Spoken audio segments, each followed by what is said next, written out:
Good morning, Master.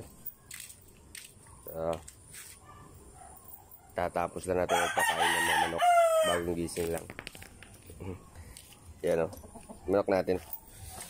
Ay. Medyo masakit yung katawan natin sa trabaho kahapon. Ito yung ating alagang chicken.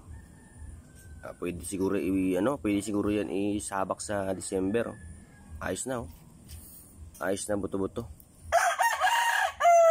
Ayos. Ganda.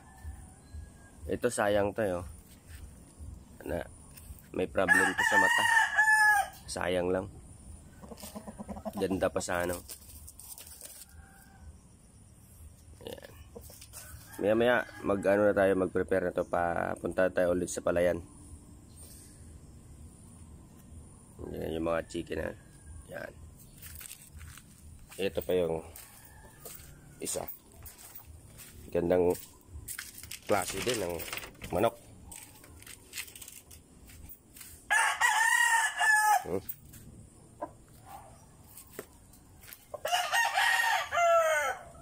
Yan.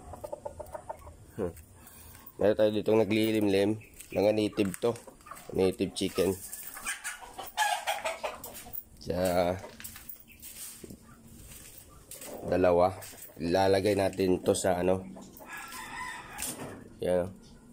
Lalagay natin doon sa ating pre-range pag malaki-laki na yung sisiw. Yung iba niya mga kasama wala na dito. So yun, mamaya trabaho sa palay na naman.